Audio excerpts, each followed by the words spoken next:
Hello dear students, matter in our surroundings का lecture number 11 में आज हम देखेंगे कुछ क्वेश्चंस जो कि इवापोरेशन से रिलेटेड होंगे। ठीक है, पिछले वीडियो में हमने इवापोरेशन का टॉपिक कंप्लीट कर लिया है, लेकिन इवापोरेशन से रिलेटेड कुछ इंपॉर्टेंट क्वेश्चंस हैं वो आज इस वीडियो में अपन डिस्कस करने वाले हैं। इसके बाद हम एक्सरसाइज के क्वेश्चंस को भी डिस्कस करेंगे। ठीक, तो स्टार्ट करते हैं। जो सबसे पहला क्वेश्चन है, how does evaporation causes cooling. ये इसको अपन कूलिंग इफेक्ट ऑफ इवापोरेशन भी बोलते हैं, कूलिंग इफेक्ट ऑफ इवापोरेशन भी बोला जाता है। कूलिंग का मतलब होता है ठंडा होना। इवापोरेशन का मतलब आपको पता है जब पानी भाप के रूप में ऊपर उड़ता है बॉइलिंग पॉइंट से कम टेम्परेचर में। वाटर का जो बॉइलिंग पॉइंट है वो 100 डिग्री सेल्सियस होता है, लेकिन अगर आप किसी पानी को बॉयल ना करो, यानी कि 100 डिग्री तक का टेम्परेचर ना पहुंचाओ, उससे थोड़ा कम टेम्परेचर भी दो, तो वो वाटर भाप के रूप में ऊपर उड़ने लगता है और उस प्रोसेस को हम इवापोरेशन बोलते हैं। तो जब इवापोरेशन का ये प्रोसेस होता है उस टाइम पे कुछ जहां से वाटर उड़ रहा होता है, जहां से पानी उड़ रहा है या कोई भी लिक्विड है वो उड़ रहा है, तो उस जगह पे ठंडा हो जाता है, यानी कि कूल हो जाता है। इसी को हम बोलते हैं कूलिंग इफेक्ट ऑफ इवापोरेशन। अब ये चीज होता कैसे है, इस चीज को अपन डिस्कस करते हैं। देखिए, यहां मैंने कुछ पॉइंट्स लिख के रखे हैं। ये पॉइंट्स आपको आंसर लिखने में हेल्प करेंगे। आप चाहो तो डायरेक्टली इन पॉइंट्स को भी अपने एग्जामिनेशन में लिख सकते हो, आपको अच्छे मार्क्स मिल जाएंगे, क्योंकि ये पॉइंट टू पॉइंट आंसर है। डायरेक्ट आपको आंसर देता है इस क्वेश्चन का कि क्या हो रहा है। आपको घुमाने फिराने की जरूरत नहीं है आंसर को कि ऐसा वैसा कुछ घुमाने की जरूरत नहीं। ये 3 पॉइंट्स लिख दोगे तो ये 3 पॉइंट्स में इसका पूरा आंसर हो जाता है। ठीक है, तो पॉइंट्स मैं रीड कर रहा हूं, आप ध्यान से आप देखते जाओ। जब इवापोरेशन होता है तब एक्चुअली होता क्या है। देखो, अगर एक एग्जांपल देता हूं, आपके हाथ में थोड़ा सा आप पानी लगा लीजिए। आप हाथ पैर धोते ही होंगे, ठीक है। उस टाइम पे जब आपके हाथ पैर में आप पानी लगा लेते हो, पानी लगाने के बाद आप उसको अपने टॉवल से, कपड़े से आप पोंछ लेते हो। लेकिन अगर आप अपने हाथ को गीला करने के बाद अगर आप पोंछते नहीं भी हो तो कुछ देर के बाद में आपका हाथ सूख जाता है। ऐसा क्यों होता है? ऐसा होता है इवापोरेशन की वजह से। और जब वो पानी सूख जाता है तो सूखने के बाद में जितना आपका हाथ गीला था उस एरिया में आपको थोड़ी ठंडक महसूस होने लगती है। तो ये चीज होता कैसे है, तो ध्यान से सुनो। जब आप मान लीजिए यहां पर इस हाथ में मैं इतने दूर को भिगा लेता हूं, इस इतने दूर में भिगाने के बाद में क्या होगा, वाटर यहां पर रहेगा। अब वाटर इवापोरेट कब होता है? जब उसका थोड़ा थोड़ा टेम्परेचर बढ़ने लगता है। लेकिन मैंने आपको बता दिया कि इवापोरेशन में बॉइलिंग पॉइंट से कम टेम्परेचर में वाटर इवापोरेट हो जाता है। तो मेरे हाथ में कोई गैस तो लगा नहीं हुआ है, कोई आग तो जल नहीं रहा है कि यहां से पानी को हीट किया जाएगा, है ना। हाथ यहां पर है और यहां पर पानी से ये भिगा हुआ है, कोई अलग से टेम्परेचर तो मैं दे नहीं रहा हूं इसमें, लेकिन फिर भी वो पानी वाटर वेपर के फॉर्म में उड़ जा रहा है। ऐसा क्यों हो रहा है? ऐसा इसलिए हो रहा है क्योंकि मेरे हाथ जो है, मेरा जो बॉडी है, उसमें कोई ना कोई तो टेम्परेचर है। और वो टेम्परेचर क्या कर रहा है? वो टेम्परेचर इस वाटर को इवापोरेट कर रहा है। अब होता क्या है इस टाइम पे, देखो, जब प्रोसेस इवापोरेशन हो रहा है, इवापोरेशन को होने के लिए एक एनर्जी की जरूरत पड़ती है।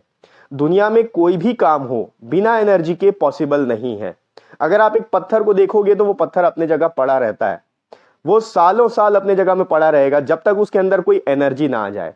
अगर उसके अंदर कोई एनर्जी आ जाए, किसी भी तरह का एनर्जी, चाहे वो विंड एनर्जी के फॉर्म में हो, चाहे मैकेनिकल एनर्जी के फॉर्म में हो, मैकेनिकल एनर्जी यानी कि कोई ह्यूमन बींग अपने हाथ से उठा के फेंक रहा हो, या फिर कोई वाटर उसको आगे बढ़ा रहा हो, जब तक कोई उसको आगे नहीं बढ़ाएगा तब तक अपने जगह में रहता है। क्यों? क्योंकि उसके अंदर कोई एनर्जी नहीं है। एक एनर्जी है पोटेंशियल एनर्जी, लेकिन काइनेटिक एनर्जी नहीं है। तो किसी भी बॉडी को मूवमेंट के लिए या कोई भी काम करने के लिए एनर्जी की जरूरत होती है, चाहे वो कोई भी हो। तो जो इवापोरेशन है, इवापोरेशन को होने के लिए भी एनर्जी की जरूरत है। अब ये इवापोरेशन होने के लिए एनर्जी आएगा कहां से? तो याद करो, लिक्विड में जो पार्टिकल्स होते हैं, मैंने आपको बताया था लिक्विड के पार्टिकल्स थोड़े थोड़े दूर दूर होते हैं और इनमें काइनेटिक एनर्जी होता है। तो ये काइनेटिक एनर्जी इवापोरेशन इस्तेमाल कर लेता है और इवापोरेट वाटर को वेपर के फॉर्म में लेकर उड़ जाता है। अब इससे एनर्जी जा चुका है तो ये तो ठंडा होने लगेगा। इसको चाहिए एनर्जी। भाई, आप खाना खाते हो दिन में, फिर उसका आपको एनर्जी आ जाता है, दिन भर आप काम करते हो, आपका एनर्जी लेवल डाउन हो जाता है, फिर से आपको एनर्जी चाहिए तो आपको क्या करना पड़ेगा? फिर से खाना खाना पड़ेगा। तो अब इस वाटर का भी एनर्जी उड़ चुका है इवापोरेशन के प्रोसेस में, तो इसको फिर से एनर्जी चाहिए। तो ये क्या करेगा? अपने आसपास के सराउंडिंग से एनर्जी को एब्जॉर्ब करेगा। इसका एनर्जी क्या है? हीट। तो आसपास में जितना भी थोड़ा बहुत जो हीट है उसको एब्जॉर्ब करेगा। अब जब किसी भी जगह से हीट को एब्जॉर्ब करोगे तो वो चीज ठंडा होने लगेगा। मान लीजिए मेरे बॉडी का कोई टेम्परेचर है, अब यहां से वाटर उड़ रहा है, मेरे हाथ से क्या कर रहा है, वो हीट को एब्जॉर्ब कर रहा है। अगर हीट को एब्जॉर्ब करेगा, हीट को खींचेगा तो हाथ तो ठंडा हो जाएगा। जितने एरिया से वो हीट को खींचेगा उतना एरिया ठंडा हो जाएगा। तो यही चीज प्रोसेस है, यही प्रोसेस है जिसकी वजह से आसपास का जो एरिया है वो ठंडा हो जाता है। अब मैं इसको एक बार पढ़ के सुना देता हूं आपको, ध्यान से आप देखिए। The process of evaporation uses energy of liquid particle. Evaporation का जो प्रोसेस होता है वो लिक्विड के पार्टिकल का एनर्जी को यूज कर लेता है। Therefore, the particle absorb energy from the surroundings to compensate the loss of energy. अभी जब एवापोरेशन इसका एनर्जी को लेके जा रहा है तो इसके पास एनर्जी की कमी हो गई है, इसको भी एनर्जी की जरूरत है ताकि पार्टिकल्स मूव हो सके। तो वो पार्टिकल्स क्या करेंगे, अपने आसपास के सराउंडिंग से एनर्जी को एब्जॉर्ब करेंगे। ये जो एनर्जी एब्जॉर्ब कर रहे हैं ये हीट एनर्जी होता है, उनको जितनी हीट की जरूरत है वो उतना एनर्जी हीट का एब्जॉर्ब कर लेते हैं। अब कहीं से अगर आप हीट निकालोगे तो वो चीज तो ठंडा हो जाएगा। भाई अगर 25 डिग्री टेम्परेचर किसी चीज का है, अब वहां से आप हीट को एब्जॉर्ब करते जा रहे हो तो टेम्परेचर तो डिक्रीज होता जाएगा। 25 से 24, 24 से 23, 23 से 22, 22 से 21, हीट डाउन, टेम्परेचर डाउन होता जा रहा है। टेम्परेचर अगर डाउन हो रहा है का मतलब क्या है, वो ठंडा हो जाएगा। This result in cooling the surrounding area. तो आसपास का जो सराउंडिंग एरिया जहां से उसने वाटर ड्रॉपलेट्स ने हीट को एब्जॉर्ब किया है वो एरिया ठंडा हो जाएगा। इसी को हम कूलिंग इफेक्ट ऑफ इवापोरेशन भी बोलते हैं।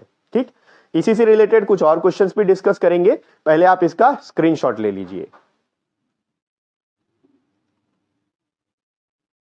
ओके, तो अगला क्वेश्चन देखिए, यहां पर लिखा है why do people wear cotton clothes in summer. Summer का मतलब गर्मी, गर्मी में हम कॉटन के कपड़े पहनते हैं, ऐसा क्यों, इसका क्या रीजन है। तो घर वालों से या बड़े बुजुर्गों से आपने सुना होगा कि गर्मी में कॉटन के कपड़े पहनने चाहिए जिससे कि बॉडी ठंडा रहता है। अब बॉडी ठंडा तो रहता है, गर्मी में ठंडक की एहसास होती है, ऐसा क्यों होता है ये रीजन अब हम देखेंगे। तो ये जो क्वेश्चन है ये पिछले टॉपिक से रिलेटेड है, अभी जो हमने क्वेश्चन डिस्कस किया था कूलिंग इफेक्ट ऑफ इवापोरेशन। अगर वो पॉइंट आपको अच्छे से समझ में आ गया तो आंसर आप अच्छे से लिख सकते हो इसका भी। ठीक है, तो देखो यहां पर पहला पॉइंट है, we sweat more in summer. गर्मी के समय में हमें ज्यादा पसीना निकलता है। स्वेट का मतलब पसीना, आपको भी पता है बॉडी का टेम्परेचर बढ़ता है जिससे कि बॉडी से पसीना निकलता है।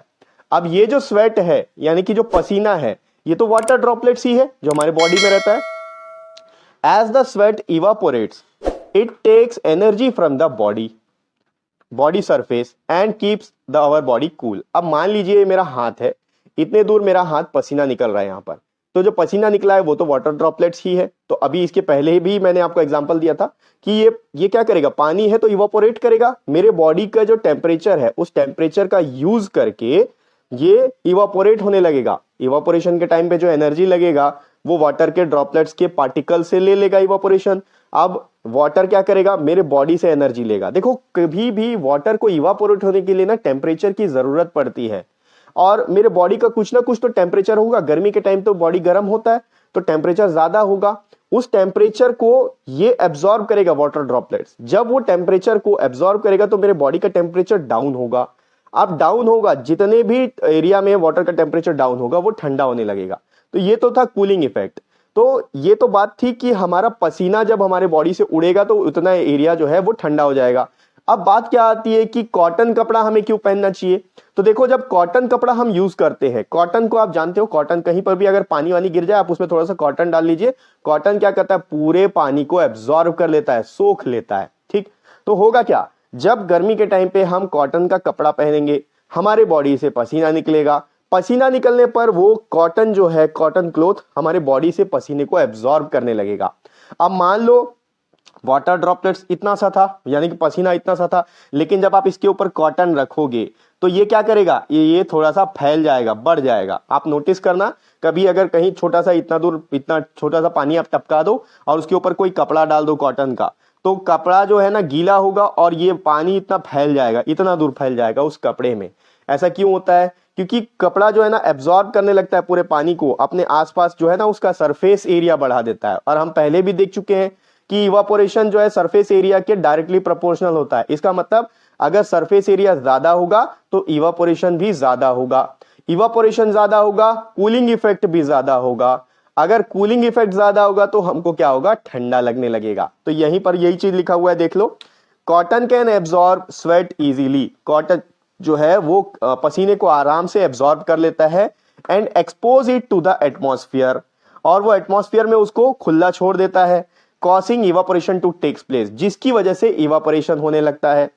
This keeps us cool in summer days, इसकी वजह से हमको ठंड लगने लगता है। होता क्या है, आपने कॉटन का कपड़ा लपेट लिया, यहां आपको पसीना निकला, आपने कॉटन का कपड़ा लपेट लिया, अब होगा क्या, वो जितना भी पसीना निकला था वो कॉटन सोख लेगा, सरफेस एरिया बढ़ गया। अब कॉटन जो पसीना है, वो पसीना जब इवापोरेट होगा तो उसको वो क्या करता है, अपने सराउंडिंग्स को ठंडा कर देता है, अपने आसपास के एरिया को ठंडा कर देता है। तो आपका जो हाथ है वो उस कॉटन कपड़े के नीचे में ही है, तो आपका हाथ ठंडा हो जाएगा, जहां जहां कॉटन का कपड़ा होगा उतना एरिया ठंडा हो जाएगा। इस वजह से हम समर में कॉटन क्लोथ्स का इस्तेमाल करते हैं। ठीक है, इसी टॉपिक से रिलेटेड एक और क्वेश्चन है, वो भी अपन डिस्कस करेंगे।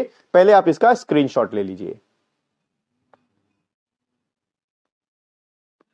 ओके, अब देखो अगला क्वेश्चन है, why do water droplets appear in surroundings of a glass with ice cold water. आपके पास एक ग्लास आइस कोल्ड वाटर है, यानी कि इसमें बहुत ठंडा पानी है जो कि ऑलमोस्ट बर्फ के बराबर है। ठीक, अब इस बर्फ के पानी को जब आप बाहर निकालोगे, इस ग्लास को आप बाहर रखोगे अपने टेबल में, तो इसके आजू बाजू जो है ना वाटर ड्रॉपलेट्स आ जाता है बाहर में ऐसे।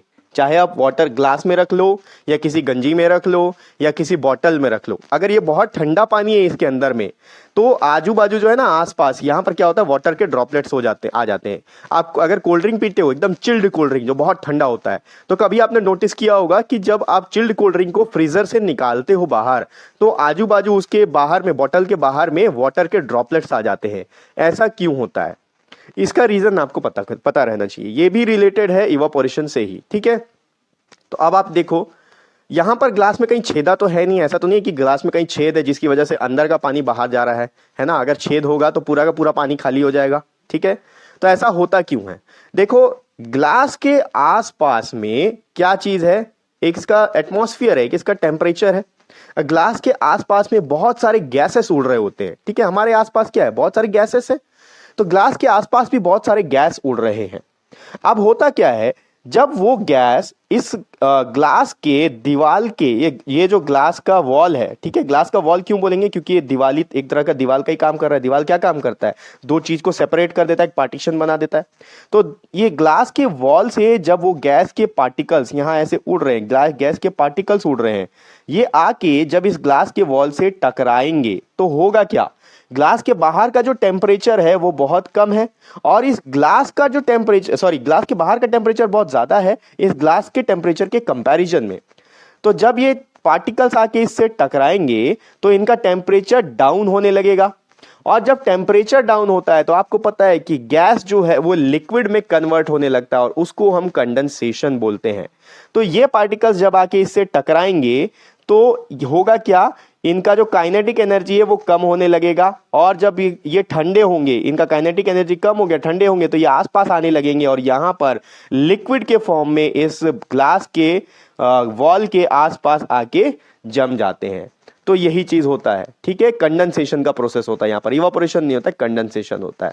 जब आप किसी गैस के पार्टिकल को ठंडा करोगे तो वो लिक्विड में कन्वर्ट हो जाता है, आसपास में जो गैस है वो इस ग्लास के टेम्परेचर से ज्यादा है, तो जब वो पार्टिकल्स इससे आके टकराएंगे तो यहां पर टेम्परेचर उनको कम मिलेगा, जिसकी वजह से ये सारे गैस लिक्विड में कन्वर्ट हो जाएंगे और ये छोटे छोटे वाटर ड्रॉपलेट्स आपको ग्लास के बाहर दिखने लगेंगे। ठीक, तो इसको पढ़ लेते हैं एक बार, क्या लिखा हुआ है। There are water vapours present in air, इस एयर में आपके आसपास में वाटर वेपर प्रेजेंट होते हैं, गैस प्रेजेंट होते हैं, वाटर वेपर प्रेजेंट होते हैं, एक ही बात है। When they come in contact with the walls of the glass which has ice cold water in it they condense, जब ये गैस के पार्टिकल्स इस ग्लास के दीवार के या ग्लास के वॉल से आके टकराते हैं तो इनका जो टेम्परेचर है वो डाउन हो जाता है और ये कंडेंस हो जाते हैं। As a result the gaseous particle changes to liquid state, और उसका रिजल्ट क्या होता है, ये गैस के पार्टिकल्स लिक्विड में कन्वर्ट हो जाते हैं। thus they form tiny water droplets on the walls of the glass। और ये जो गैसेस पार्टिकल्स हैं जब यहां पर टकराते हैं तो लिक्विड के फॉर्म में यहां पर वाटर ड्रॉपलेट्स बना के इससे चिपक जाते हैं। ठीक है, तो आई होप ये आपको लेक्चर अच्छे से समझ में आया होगा। इसमें बहुत सारे क्वेश्चंस हमने डिस्कस किए हैं इवापोरेशन से रिलेटेड, और यहां पर एक क्वेश्चन कंडेंसेशन से रिलेटेड भी था। तो इन पॉइंट्स को आपको ध्यान में रखना है, ये सारे पॉइंट्स आपके लिए बहुत हेल्पफुल है। और ये जो नोट्स है, इन नोट्स का आप स्क्रीनशॉट ले लीजिए, ये सारे के सारे बहुत इंपॉर्टेंट नोट्स हैं। अगर इन्हीं पॉइंट्स को आप एग्जाम में लिख देते हो, ये क्वेश्चन अगर आपको आता है एग्जाम में लिख देते हो, तो आपको फुल मार्क्स मिलेगा, क्योंकि पॉइंट टू पॉइंट आप आंसर लिख रहे हो। और हमेशा आप कोशिश कीजिए, कोई भी क्वेश्चन आपको पूछता है तो ऐसे पॉइंट टू पॉइंट आंसर लिखिए। आप पैराग्राफ लिखेंगे, टीचर को पढ़ने में भी बहुत ज्यादा मुश्किल होता है। जब वो पॉइंट टू पॉइंट देखेगा, हाँ एक एक पॉइंट बराबर लिखा हुआ है, एक एक पॉइंट को आपने अच्छे से एक्सप्लेन कर दिया है, तो आपको फुल मार्क्स मिलते हैं। ठीक है, तो इसका आप स्क्रीनशॉट ले लीजिए। और नेक्स्ट वीडियो से हम लोग एक्सरसाइज के क्वेश्चंस को डिस्कस करने वाले हैं, इसलिए नेक्स्ट वीडियो में आप जरूर बने रहिए। और नेक्स्ट वीडियो का जो लिंक होगा आपको इसी वीडियो के डिस्क्रिप्शन बॉक्स में मिल जाएगा।